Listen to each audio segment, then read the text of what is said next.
Nick Saban is out at Alabama. What does it mean for the Big Ten? As we see, there are a few coaches towards the top of the potential list of replacements for the some refer as the greatest of all time. I'm sure Jackson probably will echo that statement. So, welcome everybody to the Big Ten Show. This is just the Big Ten edition. We are here to break down everything about the Nick Saban news, about the head coaching candidates that are potentially from the Big Ten, and just a little bit more on the entire situation that surprised the college football world yesterday. So, before we get into that, I'm going to introduce the panel we have today. So, Sonny Verma is my co-host here at the Big Ten Show. Sonny, how's it going today?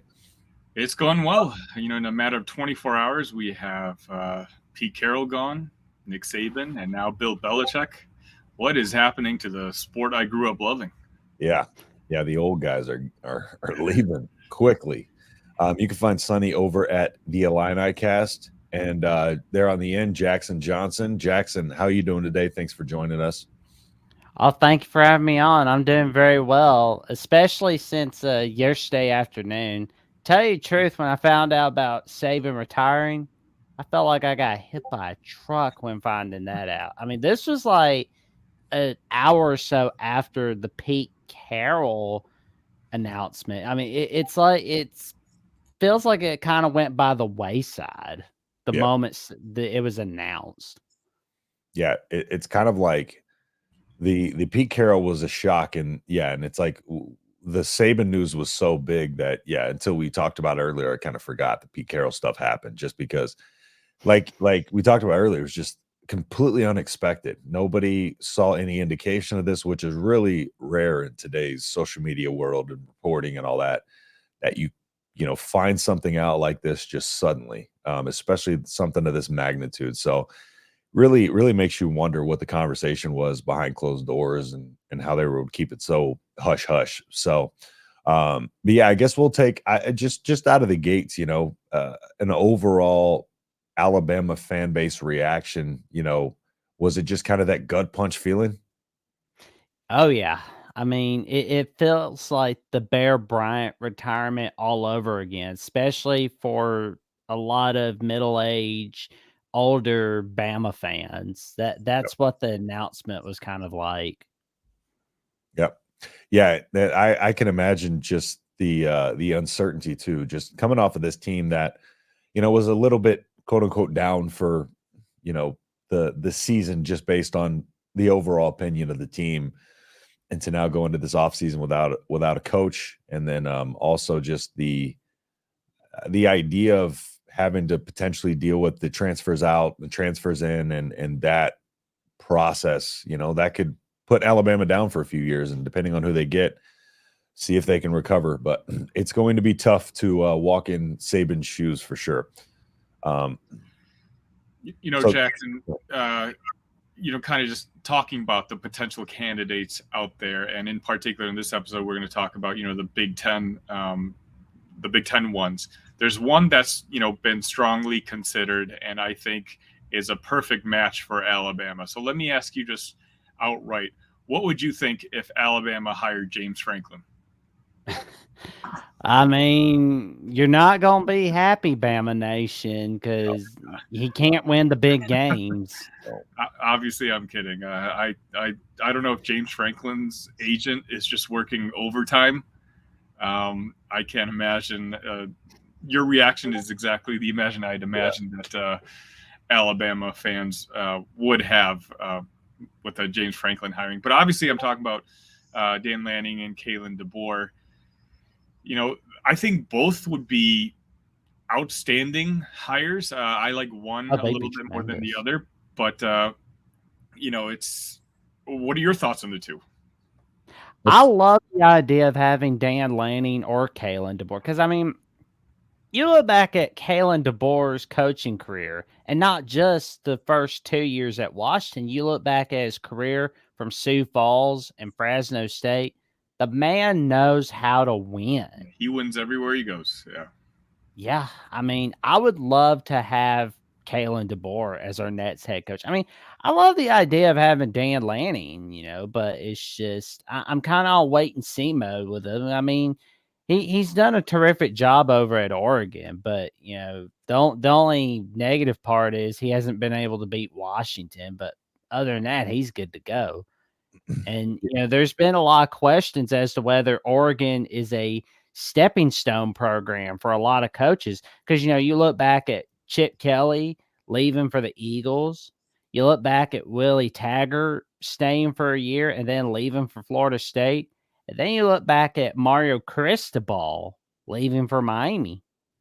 So this is going to be the question where we really find out as to whether Oregon is still that stepping stone program, or if things changed in Eugene, Oregon, now that they've joined the Big Ten. Well, it won't be official till July 1st, 2024, but that's just the question right there. Yep. And just, looking at that list of coaches, Dan Lanning is the younger up and coming guy.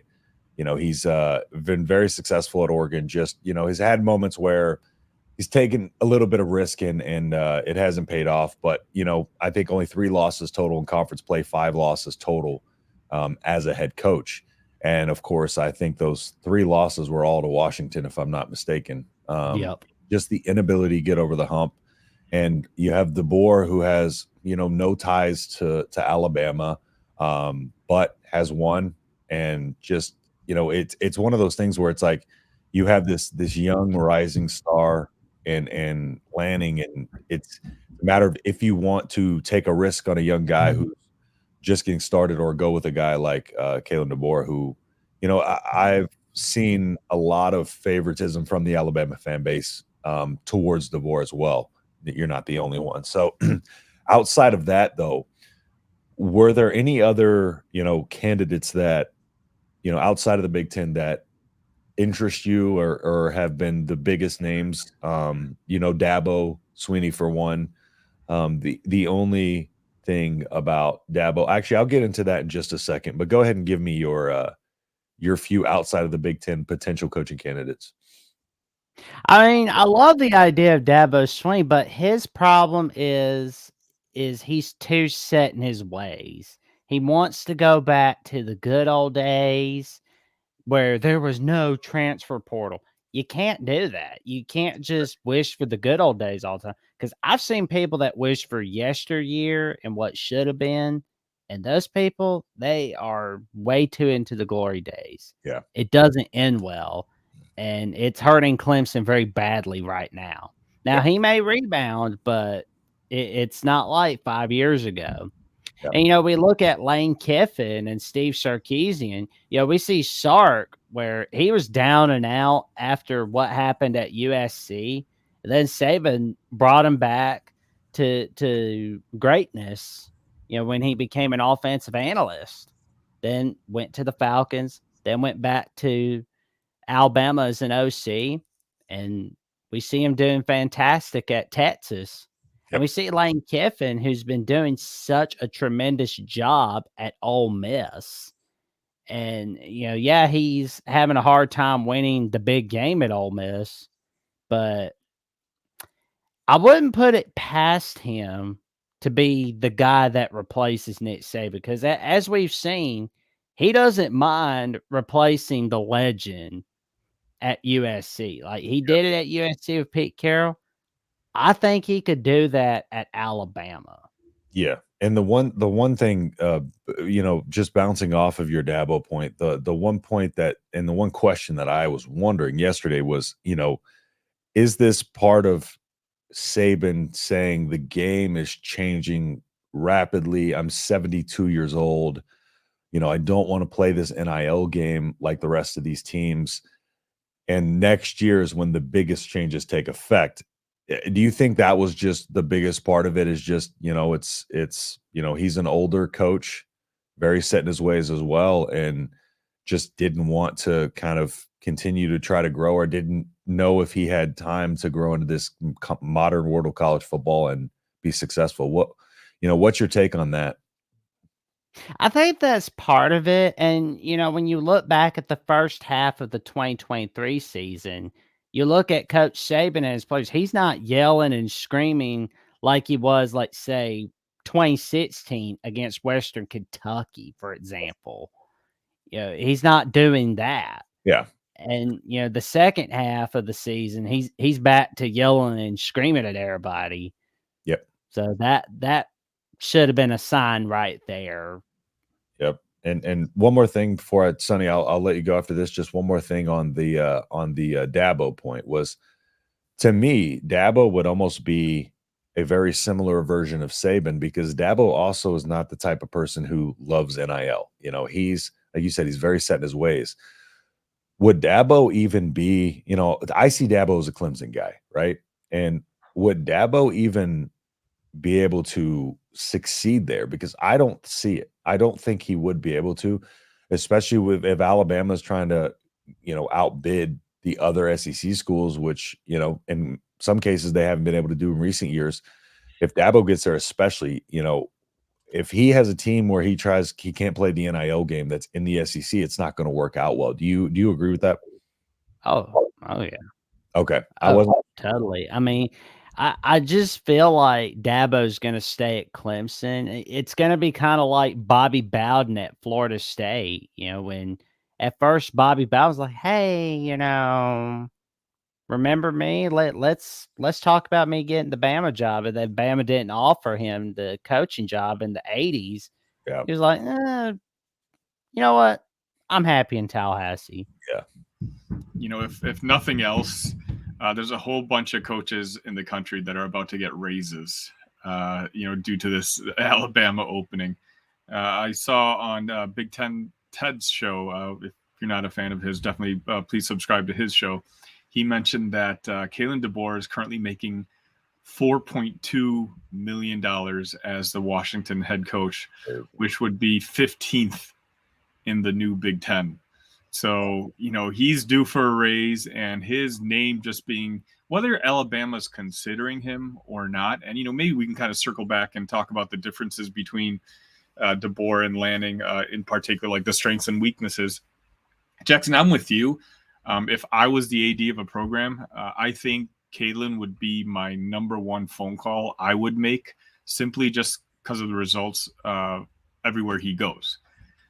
There's going to be some questions with him in regards to like his recruiting. Obviously, when you kind of compare and contrast Lanning has had, I think, back-to-back top 10 recruiting classes. Now, I think he finished number 2 in the incoming Big Ten for 2024.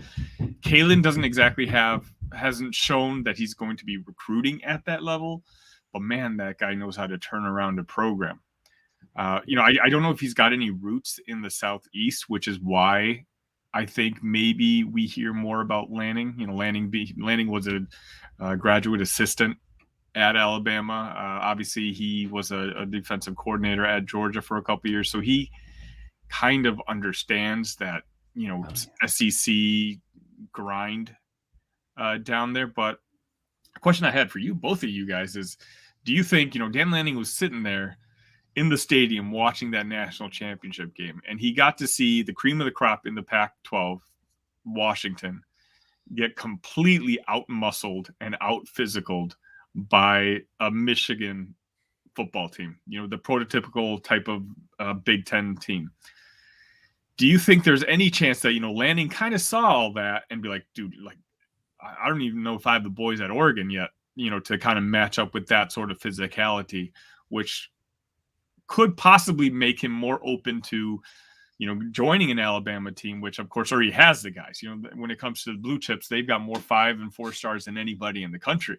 But it's kind of like a shortcut, because he may see, and maybe not. Again, he's going to have the second best recruiting class in the Big Ten next year. Like, he may realize that he's going to have to recruit a lot of meat up front, on both lines, in order to compete with the current big boys in the Big Ten. Yeah.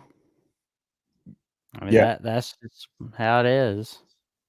It's one of those things too, where I think the decision would come down to, does he want to stay at a program where he has set the expectations, and he is kind of like the guy, he is held in a prestigious light. Whereas when you go to Alabama, you're going to be held in Saban's shadow a little bit. And then if you can't, looking at the future, if you go to Alabama and you don't succeed, it's going to be a lot tougher for you going forward as a coach and finding a job. Whereas if you stay where you're at in what seemingly is a little bit of an easier situation to deal with as far as the pressure goes, um, and you've already made it successful. I think it's in his best interest to keep it going there.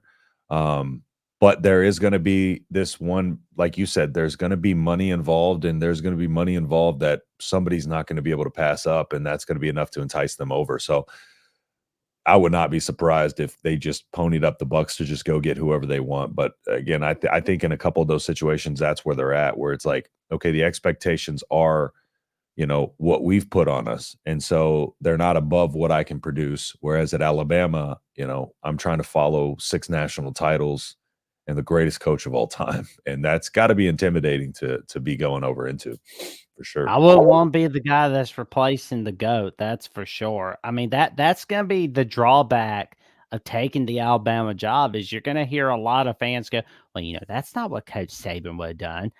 Coach Saban would have done this. Coach Saban would have done that. I mean, me personally, no amount of money is worth hearing this or that constantly. Yeah. And plus, I would rather try to be the guy that brings the first national title ever to Eugene, Oregon, than have a bunch of fans mad at you because you got 2 or 3 national championships. Yep. No, that's a great point, is just being that guy who gets it there. And I just think the path to glory at a school like that is much greater. Similar to, I would compare it to, as a Nebraska fan, Dylan Raiola, Georgia versus Nebraska, right? You can be the guy that is one of many guys at Georgia, or you can be the guy that brings Nebraska to the forefront, and then that puts you on a different level in a pedestal. So, I compare it very similar to that, where it's just the expectations and the ceiling of what their career can become is higher at a school where the standards are lower, and they can just exceed the set standard already there. Sonny, was there anything else you wanted to bounce off that?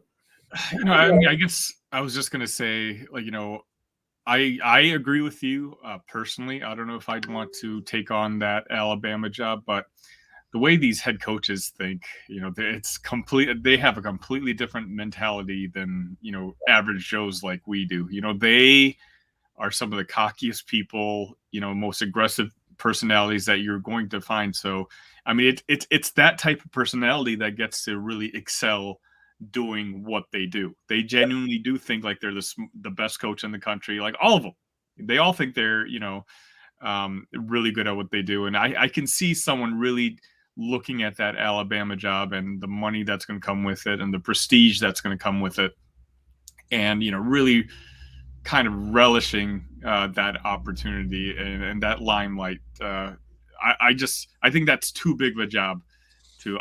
I really think whoever Alabama wants, they're going to get. It's going to come down to that. Yeah, I agree. It's one of those things where it's like, yeah, it's just the nature of the job. It's just a big opening that nobody expected to be open, and it's like, if you get that opportunity, it's like one of these coaches, may have been working to get to a school like that, and now the opportunity presents itself. They're not going to be thinking any of that other stuff. They're like, that's my goal. I'm going to get there. So, and Jackson, just so y'all know, there's no chance y'all getting D'Amico Ryans. Oh no! I know there's no chance of that. I mean, if I'm D'Amico, I'm staying at Houston, going against Trevor Lawrence and Patrick Mahomes. I mean, I'd rather be there than go back to Tuscaloosa. Yeah, we're gonna bring us to the Super Bowl. It's funny because D'Amico was drafted to Houston and played there, and he's on the list though. It's funny. Sonny, anything else from you before we wrap it up here? No, that's it. I've heard some Alabama insiders say that they may have this position locked up within 72 hours. So it might be a pretty quick turnaround in regards to who their next head coach is. And it's going to be really interesting to see if they do take one of the Big Ten boys, the ripple effect it's going to have on the rest of the conference. If it's Lanning, who replaces him at Oregon, and then You have the transfer situation. You know, they have the number 2 recruiting class, but is that recruiting class going to stick around if Lanning is gone? Probably not. True. So Oh, the Donald Dutts have that Phil Knight money. I mean, that they'll be fine with or without Lanning. They'll be able to get a good coach for sure. Yeah, but then you run the risk of, like he said, the number 2 class, like a lot of those guys being recruited by the staff, regardless, they may not stay, and then that's going to set them back a little bit. And That's true. first year. Would Dylan Gabriel follow him to, you know, Alabama? You Yeah. know, it's Yeah. moves like that. So, Yep. you know, regardless of what happens, especially if they take one of the Big Ten guys, you know, I think it's going to cause a ripple effect everywhere, and not just the Big Ten. We're talking about the entire college football landscape. Agreed. Yeah. All the Big Ten fans, man, all y'all be ready over the next 72 hours or however long it takes. Oregon fans, especially, or in Washington fans, especially, keep your ears out. So that'll do it for us here on the Big Ten Show. Again, my name is Justin Adams, my co-host Sonny Verma, and then Jackson Johnson from the Jacksonian. What's going on at the Jacksonian, Jackson? Can you give us a little update on that channel? Oh, I will say though, I've got an upcoming episode that will be released later today with the host of Locked On Titans, Tyler Rowland, as we go over our take on the Mike Vrabel firing. We're going to go over who the coaching candidates are for the Titans. Nice. Don't know if Harbaugh's considering the Titans. I doubt it. He's thinking about either staying at Michigan or Chargers. going to Raiders, Chargers, possibly. But we'll also be talking about the future of Derrick Henry. And I'm going to tell you right now, Jaguar fans, Texans fans, and Colts fans are pretty happy about where the future is going right there. Yes, sir. As a Texans fan, I will concur. So, all right. Well, again, thanks everybody for tuning in. If you like what we do here, please consider liking and subscribing. If you want to join the conversation, leave your comments. Let us know who you think will take over. Let us know your list of who your preferred options are. And then we'll see in the coming days what's coming up, but we'll keep you updated on everything Big Ten, everything Big Ten coaching. So if it is one of the Big Ten coaches, we'll be right here to cover it. So thanks everybody again for tuning in, and we will see you in the next episode. Peace.